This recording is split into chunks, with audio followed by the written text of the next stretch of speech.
చంద్రబాబు నాయుడు గారు మన ఆంధ్రప్రదేశ్ రాష్ట్రంలో ఏం జరుగుతుంది? ఇప్పుడే నేను న్యూస్ చూశాను, షాక్ అయ్యాను.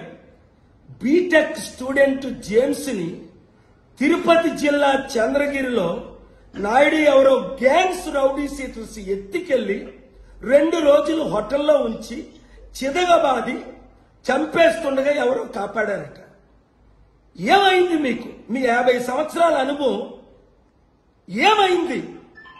ప్రవీణ్ పగడాలది హత్యని చెప్తే యాక్సిడెంట్ గా పనికిమాల పోలీసులు సృష్టించారని కోట్ల మంది కోడై కూశారు. మీరు అందులో ఫెయిల్ అయిపోయారు. పవన్ కళ్యాణ్ ఊర్లో దళితుల్ని బహిష్కరిస్తే మీరు యాక్షన్ తీసుకోలేదు. ఇప్పుడు ఇది అంటే రోజుకొక అన్యాయం, అత్యాచారం, మానభంగం జరుగుతుంటే ఒక ముఖ్యమంత్రిగా మీకు నిద్ర ఎలాగొస్తుందండి? ప్రపంచ శాంతి సభ ఈ మే 24 సికింద్రాబాద్ లో పెడుతున్నాను. రండి, మారు మనసు పొందండి, మీ లీడర్స్ అందరినీ తీసుకొని రండి. ఒకప్పుడు ఎంత మంచి పాలన చేశారండి మీరు, నా బ్లెస్సింగ్లు తీసుకొని. అప్పుడు డీజీపీ అండి జేవి రాముడు మీరే కదా అపాయింట్ చేశారు.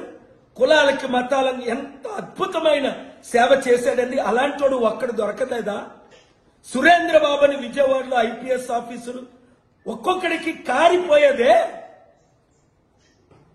20-30 మందిని ఎన్కౌంటర్ ఒక్క రౌడీ సీట్లు లేకుండా చేసేసాడే. ఏమైంది మీకు? మీరే రౌడీ సీట్లకి బలం ఇచ్చి నడిపిస్తున్నారా అన్న ప్రశ్న బహుజనుల్లో అనుమానం తీసుకొస్తుంది. మార్పు చెందండి. ఈ వీడియో చంద్రబాబు నాయుడు గారికి చేరినంత వరకు వైరల్ చేయండి, అన్ని ఛానల్లో బ్రాడ్కాస్ట్ చేయండి. రాష్ట్రాన్ని, దేశాన్ని రక్షించుకుందాం, మన సత్తా చూపిద్దాం. తిరుపతి కమిషనర్ పోలీస్ కి నేను వార్నింగ్ ఇస్తున్నా, అర్జెంట్ గా వాళ్ళందరి మీద చర్యలు తీసుకోండి, లేదా నేను మీ మీద, డీజీపీ మీద నేను చర్యలు తీసుకుంటాను.